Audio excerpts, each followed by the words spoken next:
de Hechos que ha sido supremamente apasionante.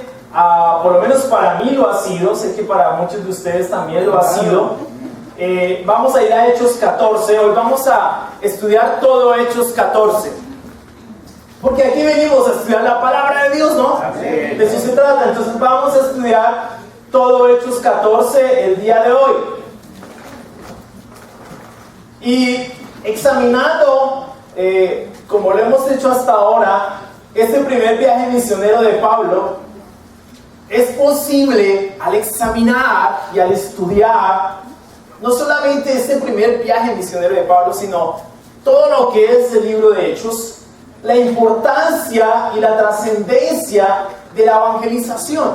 Ahora, de una verdadera evangelización. ¿Sí me van a entender? La iglesia, y en eso, cuando hablo de la iglesia, no hablo de la iglesia como institución, ¿de acuerdo?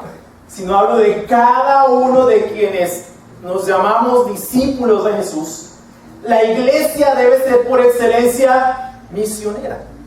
Amén. El propósito y misión de la iglesia debe ser llevar el mensaje del evangelio a más y más personas. ¿Por qué? Lo que dice 1 Timoteo 2:4, porque esto es bueno y agradable a Dios nuestro Salvador, pues Él quiere que todos sean salvos y lleguen a conocer la verdad. Amén. Esa en esencia es lo que debe motivar la evangelización.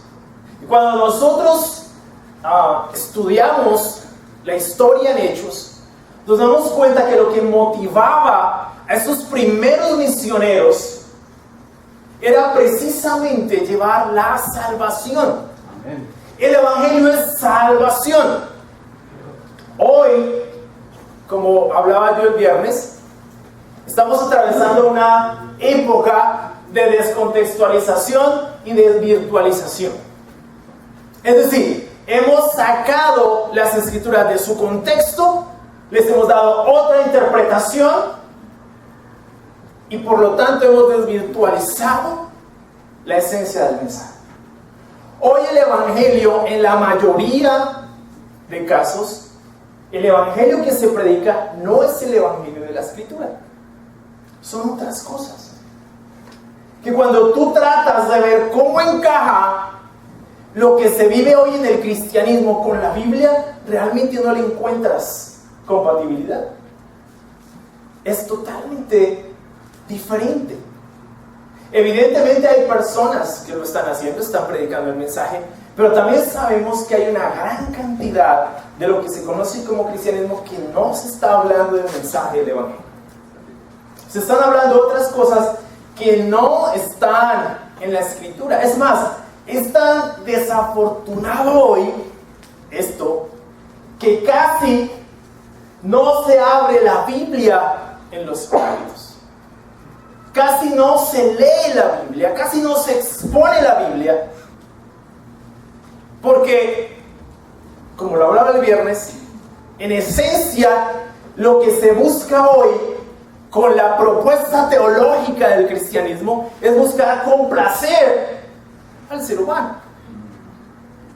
Entonces el hombre se pone en el centro de todo en lugar de Cristo. Toda esa propuesta está orientada en complacer al ser humano. Por ejemplo, porque aquí encontrarás o vas a descubrir más de lo que anhelas en Dios para ti, o cosas como visión y éxito para tu vida, o ven y reclama tu milagro, o ven y reclama tu prosperidad, o ven y reclama tu bendición, o ven y reclama. Entonces, hoy la propuesta está orientada en eso, en que Dios se dedica a complacer al ser humano. Esa es la propuesta. En lugar de pensar o enseñar lo que la Biblia enseña. Somos nosotros que nos debemos dedicar a agradar y a complacer a Dios. Eso es lo que la Biblia, por lo menos en mi Biblia yo leo. No sé en sus Biblias, pero en la mía dice eso. Y creo que es a donde tenemos que mirar y hacia donde tenemos que dirigirnos. El cristianismo es en esencia eso. El cristianismo es amar a Dios con todo nuestro corazón, con toda nuestra alma, con toda nuestra mente y con todas nuestras fuerzas, y amar a nuestro prójimo como a sí mismo. Jesús resumió el cristianismo en esas dos cosas. Y cuando vamos a Hechos nos damos cuenta que estos hombres hicieron exactamente eso. El primer viaje misionero que hace Pablo, este hombre sale a predicar el mensaje del Evangelio con todas sus fuerzas en medio de situaciones supremamente difíciles. Pero salió a predicar el Evangelio. En esa primera persecución que nosotros vimos en Hechos 8, que todos salieron de Jerusalén excepto los apóstoles, estos cristianos en su mente estaban pensando llegar a evangelizar a cada ciudad donde iban. Y el mensaje se extendió inicialmente de esa manera. Entonces, creo por esa razón que la iglesia debe ser por excelencia misionera. Es decir, cada uno de nosotros que somos discípulos de Jesús, tenemos que estar pensando en cómo yo llevo el mensaje del Evangelio. Amén. Eso es la esencia. Ir a ser discípulos. Eso no es una cuestión de estrategia. No es una estrategia, no es la forma en que vamos a llenar este lugar de personas. No, pero para nada. La misión de la iglesia es ir y hacer discípulos, predicar el mensaje del Evangelio e ir y hacer discípulos. Es lo que encontramos nosotros, por lo menos en esta historia de Hechos. Vamos a Hechos 14, versículo 1. Vamos a ir hasta el versículo 7. Vamos a ir paso a paso. En Iconio, Pablo y Bernabé entraron como de costumbre en la sinagoga judía y hablaron de tal manera que creyó una multitud de judíos y de griegos. Pero los judíos incrédulos incitaron a los gentiles y les amargaron el ánimo contra los hermanos. En todo caso, Pablo y Bernabé pasaron allí bastante tiempo hablando valientemente en el nombre del Señor, quien confirmaba el mensaje de su gracia, haciendo señales y prodigios por medio de ellos. La gente de la ciudad estaba dividida, unos estaban de parte de los judíos y otros de parte de los apóstoles. Hubo un complot tanto de los gentiles como de los judíos, apoyados por sus dirigentes para maltratarlos y apedrearlos. Al darse cuenta de esto, los apóstoles huyeron a Listra y a Derbe, ciudades de Licaonia y a sus alrededores, donde siguieron anunciando las buenas nuevas. A pesar de las situaciones, el enfoque era seguir anunciando las buenas nuevas del Evangelio. El viaje de Antioquía de Pisidia a Iconio fue de unos 140 kilómetros, o sea, este viaje que estamos viendo acá, por una carretera romana. Ahora, las carreteras romanas por lo general eran pavimentadas con piedras planas y unidas para proveer una superficie dura y segura aún en tiempos de invierno. Fueron las primeras carreteras pavimentadas. Casi siempre había puentes para cruzar los ríos grandes. Las rutas fueron trazadas de tal manera que los carros llevados por caballos o reses podían desplazarse con facilidad. Es probable que Pablo y Bernabé caminaran de 3 a 5 días. Se debe notar que Iconio estaba en la misma provincia de Frigia que Antioquía de Pisidia. Pablo y Bernabé entraron como era su costumbre en la sinagoga judía y hablaron de tal manera que creyó una multitud de judíos y griegos. Predicaron con convicción, con la verdad, con el profundo deseo de que más personas se volvieran a Dios. Esa era su convicción. Ahora, ¿qué predicaron? No predicaron su mensaje, predicaron el mensaje del Evangelio. Ahora, una gran multitud de personas creyeron, pero también hubo muchísima oposición allí. Sin embargo, es impactante lo que dice el versículo 3. En todo caso, Pablo y Bernabé pasaron allí bastante tiempo hablando valientemente en el nombre del Señor, quien confirmaba el mensaje de su gracia, haciendo señales y prodigios por medio de ellos. A pesar de la situación, Pablo y Bernabé hablaban valientemente y el Señor confirmaba su mensaje. Ninguno de los dos se desanimaron ante las amenazas y persecuciones. Por el contrario, reafirmaron su convicción de seguir predicando y Dios respaldó su trabajo. Ahora, yo creo que en el momento en el que nos encontramos, necesitamos este tipo de valor para predicar el mensaje y este tipo de convicción para predicar el mensaje. Definitivamente yo estoy convencido que nosotros tenemos que ser hombres y mujeres de convicciones profundas, porque estamos en un mundo en el que ya no tiene convicciones, en el que se maneja un relativismo moral impresionante, en el que cada cual tiene una versión de su verdad, cada uno es dueño de su propia verdad. Y el mundo está tan relativizado que ni siquiera ya hoy en día sabemos qué es bueno o qué es malo. Aún dentro del mismo cristianismo. A veces uno escucha que le hacen unas preguntas y uno dice, pero ¿qué enseña la Biblia? Tenemos que tener convicciones profundas de cuál es la voluntad de Dios. Pero para hacerlo, tenemos que ir a las Escrituras. No podemos pretender que conocemos la voluntad de Dios guiados por lo que sentimos. Y ese es el gran problema de haber puesto hoy al hombre en el centro de todo esto. Porque entonces, hoy, el lema básicamente es que el hombre es la medida del hombre. Las cosas que hacemos somos nosotros quienes las medimos. Pero interesantemente, cada uno de nosotros pensamos diferente. Difícilmente podemos entre todos construir una verdad absoluta. ¿Quién tiene esa verdad absoluta? Dios. Amén.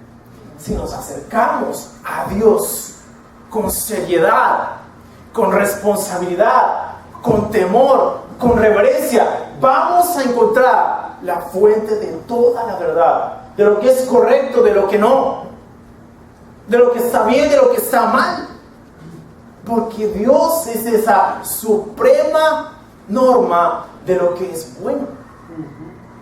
Solamente con fe en Dios podemos saber, o en una relación con Dios, podemos saber objetivamente qué es lo bueno, qué es lo malo. Sin eso, vamos a relativizar todo. Nosotros mismos nos vamos a encargar de eso. Es tan triste que hoy en día, y no tengo nada en contra de los animales, amo los animales, por eso no tengo animales. De verdad, porque los amo. No me gusta tener perros metidos en un apartamento de 58 metros cuadrados. Un pobre animal de eso se desespera allá metido.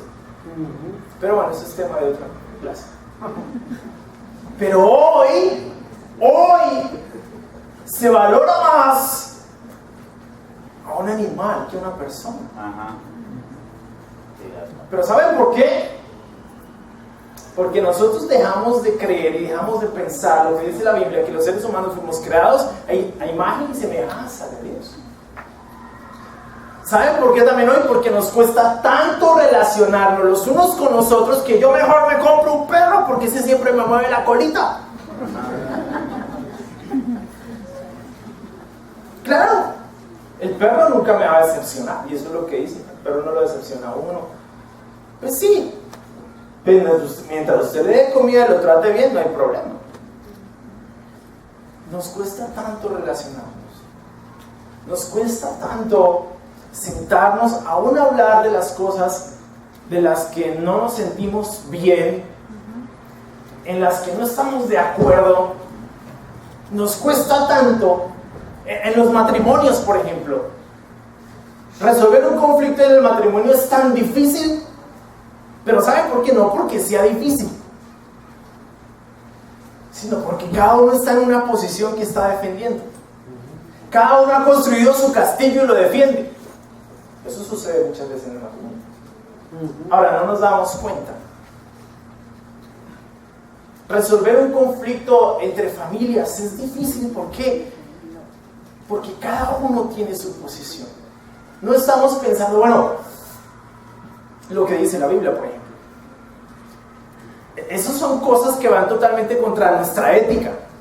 Por ejemplo, considera a los demás como superiores a ti mismo. Uy, no, y mi autoestima. No es que si yo pienso así de los demás me la montan.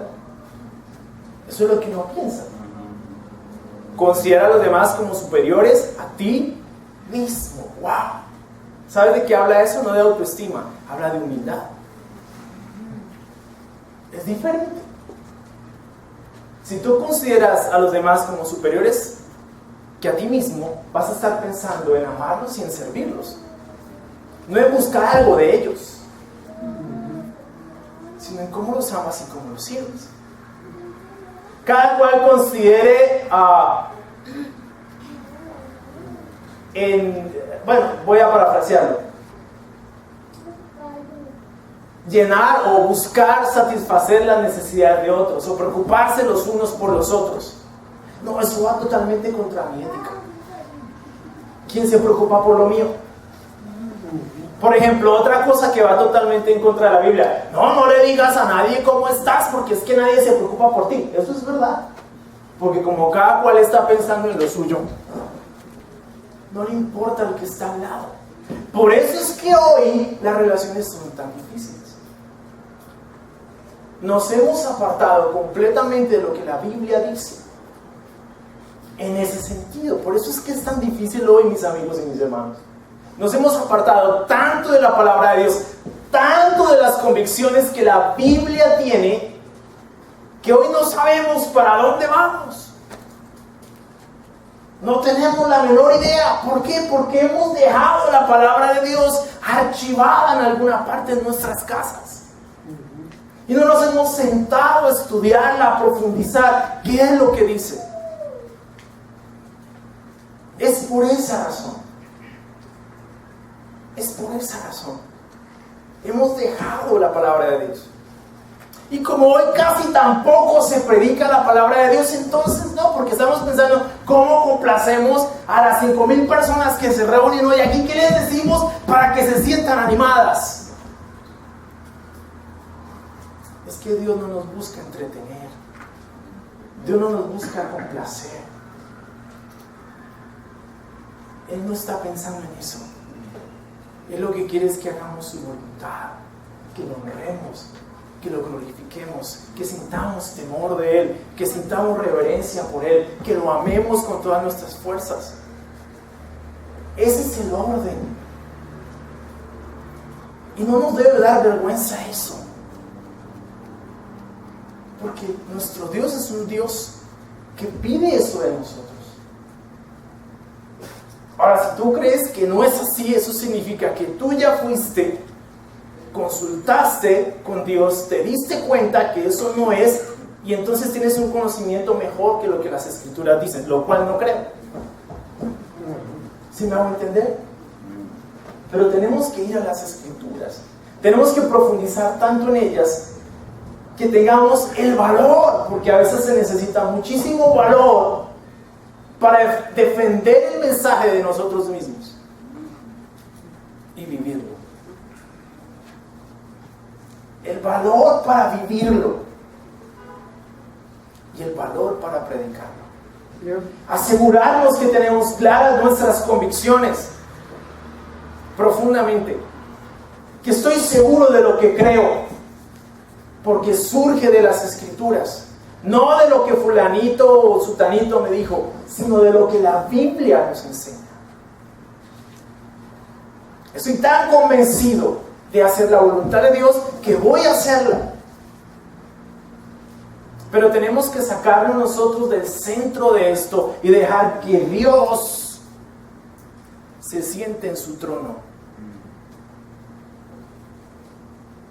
Y comenzar nosotros a hacer su voluntad. Eso es lo único que va a hacer que esto sea diferente. De otro modo no va a cambiar. De otro modo vamos a seguir haciendo las mismas cosas.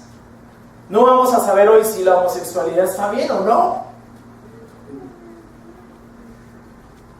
No, es que, ¿y qué tal que ofenda a alguien? Hoy estamos pensando más cómo complacemos a los demás y cómo no ofendemos a los demás. Pero no nos preocupa cómo complacemos a Dios y cómo no ofendemos a Dios. Así es que se relativizó esto. Entonces ya no tenemos claro si tengo que ser puro en mi noviazgo o no. Yo no estoy tan seguro si está bien o no tener relaciones sexuales antes del matrimonio.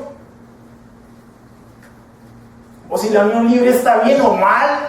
No sé, es que no, cada uno con su verdad. Así la solucionamos. Y ni siquiera de eso estamos seguros. Porque si no sabemos qué es la verdad, ¿cómo sabemos que lo que tenemos es verdad? Por eso estamos tan desorientados hoy en día. No tenemos ni la más mínima idea de qué hacer con nuestras vidas. ¿Por qué? Nos alejamos de la palabra de Dios. Cuando yo veo a estos hombres, veo hombres apasionados por Dios, por su palabra y por hacer su voluntad. Por eso el cristianismo tuvo el impacto que tuvo en esa época. Revolcó el mundo de la manera que lo hizo. Por eso el cristianismo fue perseguido de esa manera. Porque tuvo valor de hablar con la verdad en un mundo que también estaba relativizado.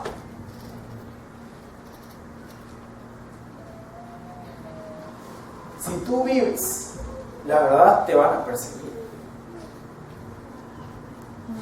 Y lo vamos a ver más adelante. Vamos a ir al versículo 8.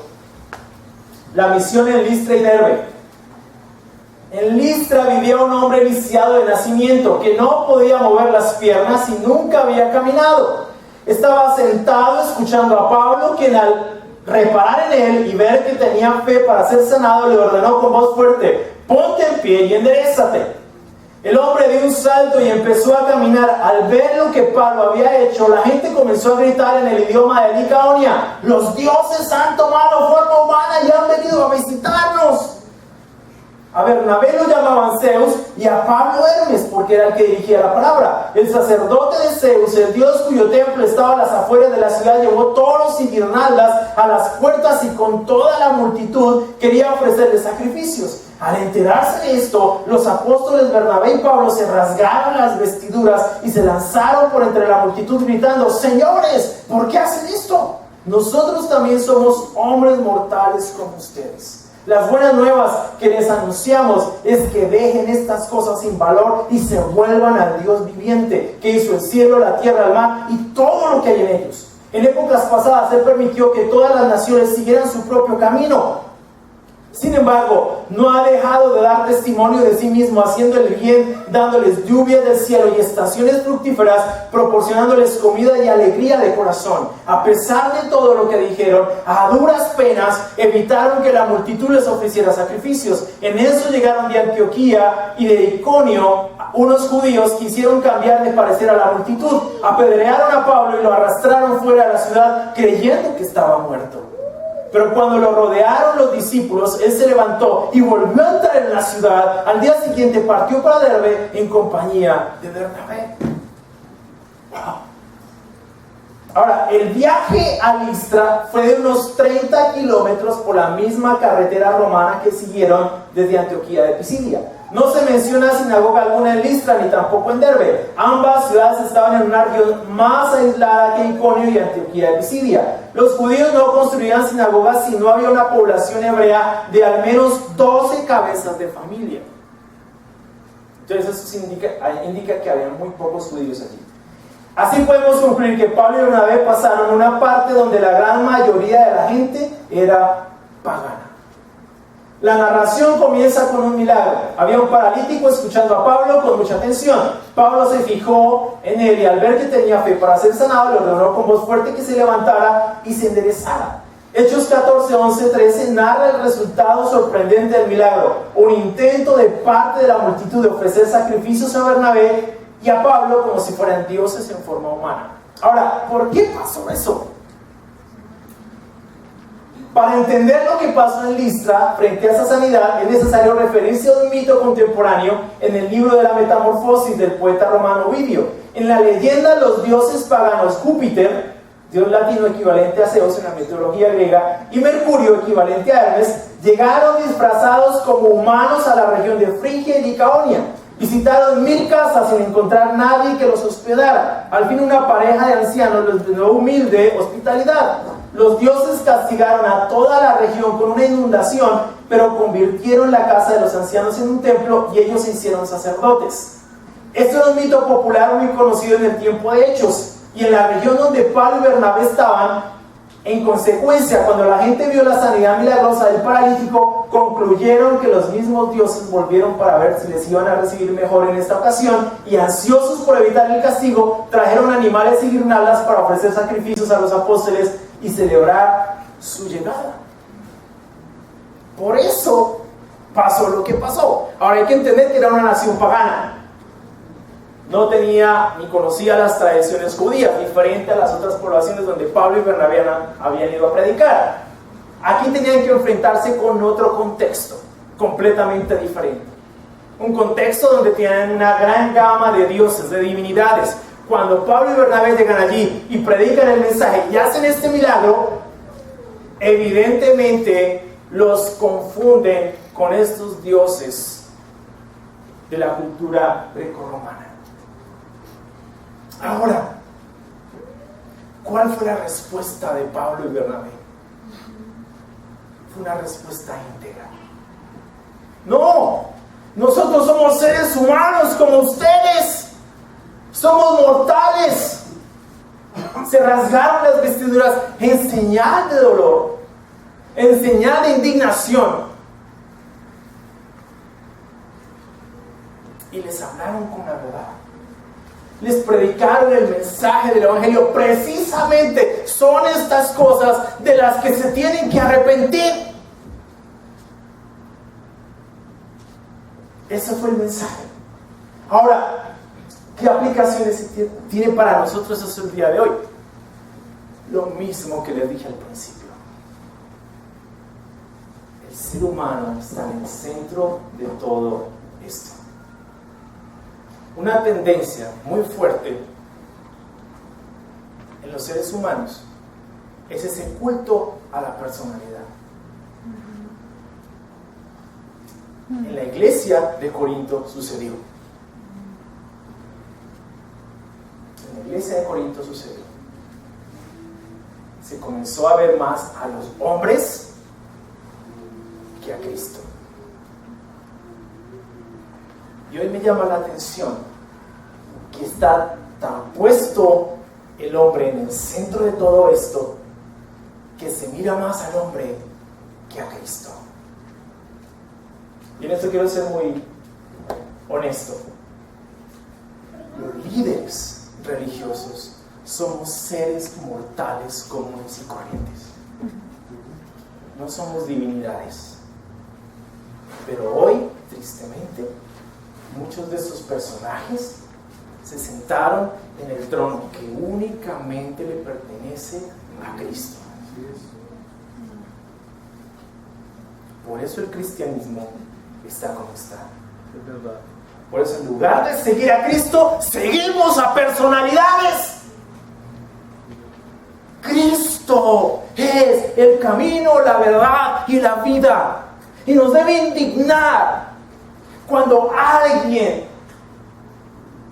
se pone en el lugar que solamente le pertenece a Cristo. Pero no solo de eso, nuestras propias vidas. ¿Cuántas veces prima más nuestra naturaleza que Cristo. ¿Cuántas veces pasa eso? ¿Cuántas veces en el trono de nuestro corazón estamos sentados nosotros y no Cristo? Por ese culto a la personalidad.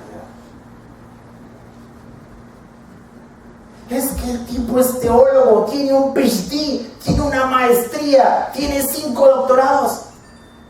Sigue siendo un mortal. El único que merece reverencia en esto es Cristo. No estoy diciendo que no respetemos a estas personas. No estoy diciendo que no aprendamos de estas personas. Evidentemente en nuestra misma confraternidad tenemos hombres muy preparados que nos enseñan y nos guían, pero son nuestros hermanos, son cristianos comunes y corrientes, a los que no tenemos que seguir, pero tenemos que amar. Es cierto, no seguimos hombres y no debemos seguirlos, pero sí tenemos que amar a esos hombres que no seguimos. Amar es diferente a poner nuestra confianza, nuestra fe, nuestra devoción en personas. Tenemos que sacarnos del centro de esto. Porque ¿saben qué? Cuando nosotros ponemos a alguien diferente a Cristo, vamos a ser engañados. Y hoy está pasando. Hoy está pasando, gente está siendo engañada. Una hermana puso un video muy tenaz de una de estas personas que en todo su servicio no hizo más que pedir plata. Nunca abrió la Biblia, nunca enseñó el mensaje, pero la gente sí. ¿Sabes? Nadie se indignó. Nadie rasgó sus vestiduras. No podemos sacar a Cristo y ponernos nosotros en ese lugar. No podemos. Por eso Jesús dice: el que no toma su propia cruz y me sigue, no puede ser mi discípulo. El que no ama más, el que no me ama más a mí, y la versión Reina Valera me encanta como lo traduce, el que no aborrece a su esposa, a su esposo, a su mamá, a sus hijos y aún a su propia vida, no merece ser mi discípulo. Y eso no nos debe avergonzar ni causar problema, porque eso causa problema. ¿Cómo así? ¿Tengo que odiar a mi familia? No. Pero tienes que amar tanto a Cristo que el amor por tu familia parezca odio. Ese es el enfoque. Ese es el tema. Seguir a Cristo es la esencia del cristianismo. Cristo en el centro es la esencia del cristianismo. Porque sacamos a Cristo de allí y cualquier cosa va a pasar. Y créanme que ya está sucediendo. Tenemos que poner a Cristo en el trono de nuestro corazón. Que sea Cristo quien viva. Y que nosotros día a día muramos a nosotros mismos.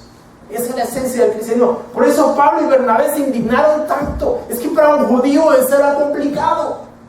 Yo sé que para nosotros a veces es difícil de entender, pero para un judío era una cosa gravísima. No, ¿cómo así? Tenemos que aprender más de eso, más de las Escrituras, para ser hombres y mujeres que realmente vivimos un cristianismo centrado en Cristo. ¿Por qué insisto tanto en esto? Porque es fácil perdernos, es fácil desplazarnos hacia otras cosas. ¿Por qué? La palabra de Dios, lo que decía hoy Alfredo en la Santa Cena. Si esa escritura es radical. Y mientras él hacía la Santa Cena pensaba, Tan radical es que hoy hay personas que dicen, no, es que el mensaje de Juan Bautista era uno y el mensaje de Jesús era otro. No, era el mismo. Juan era el precursor. No era el Mesías, pero era el precursor. Si ustedes ven Mateo 4:17, es exactamente el mismo mensaje. Exactamente el mismo mensaje. Pero ¿por qué decimos estas cosas? Hemos desvirtualizado la Biblia. La hemos tratado de interpretar a nuestra manera, a nuestro acomodo. La hemos descontextualizado. La hemos desactualizado. No porque la Biblia no sea actual, la desactualizamos nosotros. Es impresionante. La ignorancia, el analfabetismo bíblico es impresionante. Aún entre profesionales en esto, teólogos y todas estas cosas. Sé de teólogos que han estudiado por años en un seminario para llegar a decir Dios no existe. ¿En serio? Ajá. ¿Perdiste tu plata? ¿Por qué no leíste la Biblia mejor? Y acaban con sus vidas y acaban con todo. Así. Y con la fe de luchar. Mis amigos y hermanos, vamos a las Escrituras. Vamos a la Biblia. Aquí está. Aquí está. Dejemos tanto Facebook, tanto WhatsApp, tanta cosa, tanto reality, tanta novela, y vamos a las Escrituras. Estudiémoslas, profundicémoslas, repasemos las clases. Que ha grabado un video, repásenlas, estudienlas, profundicen en estas cosas. Pero tenemos que hacer algo diferente, sí, porque si no es así, créanme que toda esta cosa que está pasando en el cristianismo va a terminar arrinconándonos. Ajá. Hoy la iglesia ha dejado de convertir al mundo, y el mundo convirtió a la iglesia. Es triste. Sigamos en el versículo 21. Así es. Dice, después de anunciar las buenas nuevas en aquella ciudad y hacer muchos discípulos, ¿sí se dan cuenta? La iglesia debe ser por excelencia misionera. Esa es nuestra misión. Y estas son las lecciones que yo aprendo profundamente en las Escrituras. Cristianos haciendo más cristianos. Pero eso es difícil de hacer si estamos pensando en nosotros mismos únicamente. Pablo y Bernabé regresaron a Listra, a Iconio y Antioquía, fortaleciendo a los discípulos y animándolos a perseverar en la fe. Mira cómo los animaban. Es necesario pasar por muchas dificultades para entrar en el reino de Dios. Les decían, diferente a lo que yo escucho hoy. Aquí hay más, porque Dios tiene más para ti de lo que tú anhelas. Según eso es sufrimiento.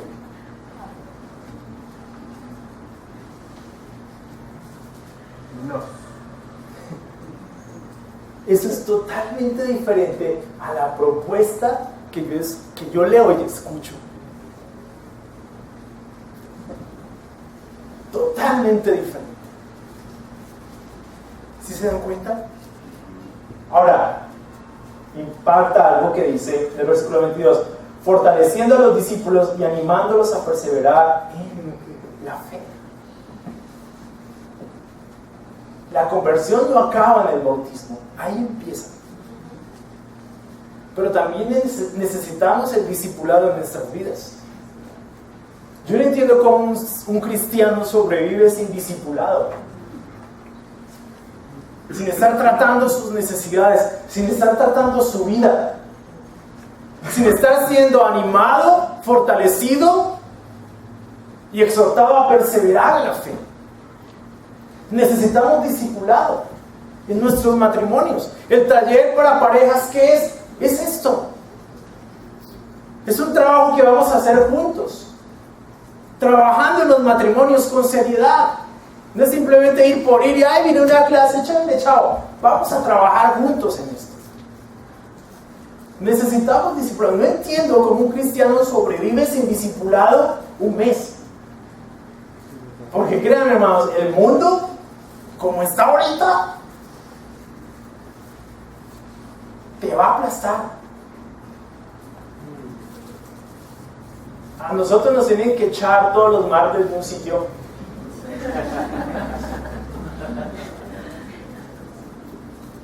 Porque duramos hasta las 12 de la noche tratando nuestros corazones. De verdad, y no es porque tengamos ese horario, es que empezamos a hablar y hay tantas cosas que surgen en una semana, porque es de martes a martes. En una semana surge todo eso. Y si no entiendo cómo alguien dura mes, 2 meses, 3 meses, 6 meses, ¿no? ¿Cómo estás? Bien, hermano. Chévere. Bendecido, prosperado y en victoria.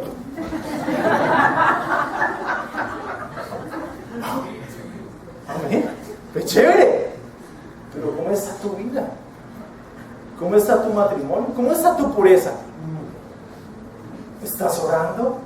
¿Estás leyendo tu Biblia? Y no es porque es que tenemos que tener esto para controlar. No es eso. No es eso. Esto no es control.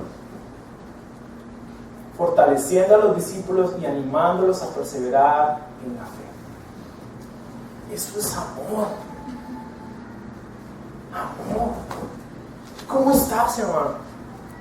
No, me está pasando una situación con mi esposa y esto. Qué increíble poder tener amigos que te dicen la verdad, que te fortalecen, que te animan, que te llaman a la rectitud.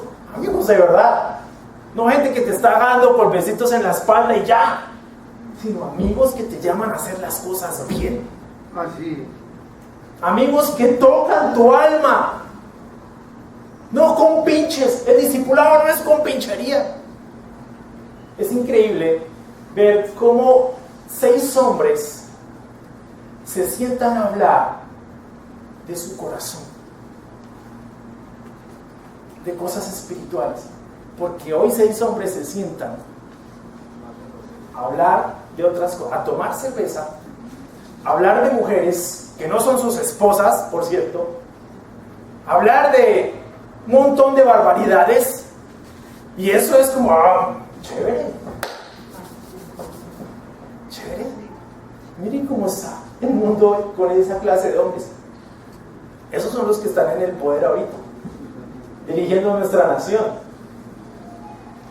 dirigiendo los destinos de esta nación, en todo sentido, económicamente, políticamente, financieramente, espiritualmente,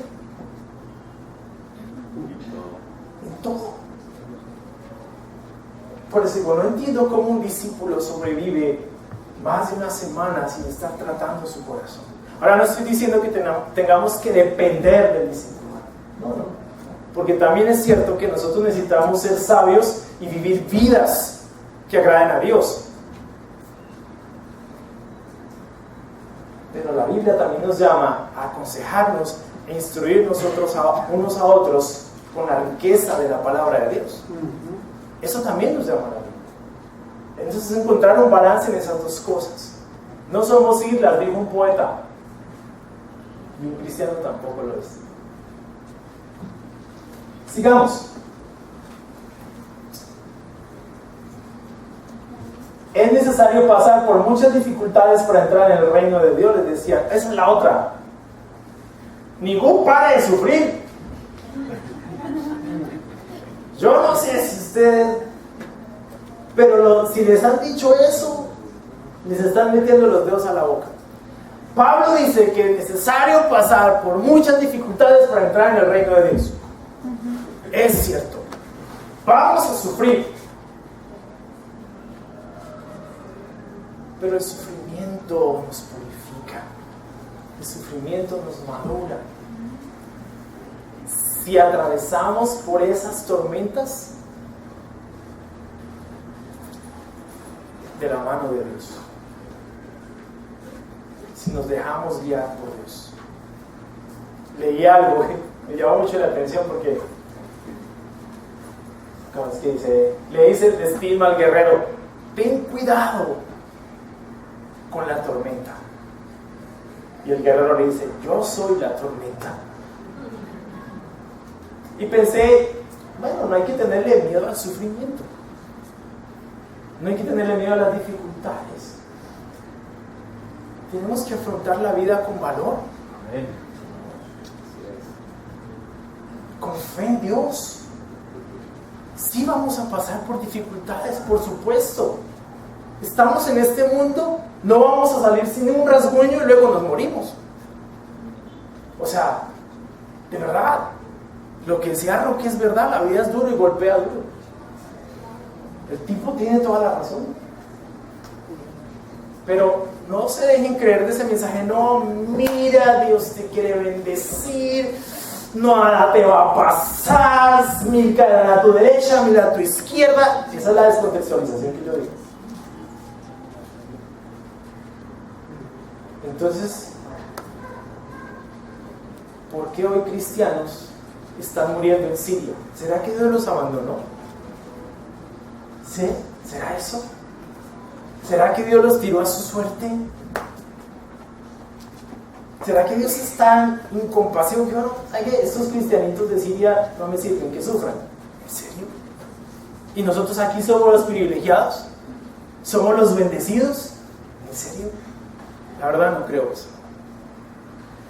Creo que esos son falacias que muchos predicadores han inventado para engañar a las personas. Porque eso tampoco lo dice la Biblia. Vamos a sufrir, pero tenemos a Dios en nuestras vidas. Tenemos las Escrituras. Podemos enfrentar el sufrimiento con valor y ser una inspiración para otros. Amén. A mí me impresiona nuestra hermana Marlene. Necesitamos orar por ella. Visitémosla. Le descubrieron 2 tumores más en su estómago. Pero tú no la ves desanimada. Tú no la ves triste. El que va a visitarla sale animado de allá. Así que si estás desanimado, ve y la visitas. Es en la Comuna 3. Pasa un tiempo con ella. Y luego vienes y hablamos. ¿Sí me va a entender? Pero no podemos estar pensando que la vida es algo que se me tiene que arreglar conforme yo paso, que apenas pase todo se tiene que organizar. No, otra vez eso es ponernos en el centro de esto. Vamos con Dios. Y si Dios considera que pasar por un sufrimiento es lo que nos va a ayudar a madurar, amén, hagámosle frente a la cosa. Y eso nos va a hacer personas más fuertes y más maduras, más espirituales, más profundas. Amén. Sigamos. En cada iglesia nombraron ancianos y con oración y ayuno los encomendaron al Señor en quien habían creído. Atravesaron Pisidia y llegaron a Panfilia. Y cuando terminaron de predicar la palabra en Pergue, bajaron a Atalía. De Atalía navegaron a Antioquía, donde se los había encomendado a la gracia de Dios para la obra que ya habían realizado. Cuando llegaron, reunieron a la iglesia e informaron de todo lo que Dios había hecho por medio de ellos y de cómo había abierto la puerta de la fe a los gentiles, y se quedaron allí mucho tiempo con los discípulos. ¿Sabes qué me impacta? Que ellos no fueron a dar un informe de todas las cosas difíciles que les pasaron. Mira, tanta gente creyó en el Evangelio. Llegaron animados por haber predicado el Evangelio. No llegaron desanimados. Eso es muy duro, hermano. Venga, dame 6 meses. No, sean felices. Ahora uno dice, ¿cómo logran personas de estas tener este tipo de convicciones? No. Las Escrituras, nuevamente. La Biblia, el mensaje del Evangelio. Pongamos nuestra mirada allí. Esta historia está aquí para darnos consuelo, fortaleza y ánimo. Si eres un cristiano, permanece fiel, firme, fuerte, sigue adelante. Si nos visitas por primera vez, estudia la Biblia con la persona que te invitó, pero estúdiala con profundidad. Sentémonos y miremos qué es, cuál es la voluntad de Dios. Bautiza, arrepiéntete y bautízate para el perdón de tus pecados. Sé un discípulo de Jesús. Eso es en esencia el Evangelio, mis amigos y mis hermanos. Dios me los bendiga. Muchísimas gracias.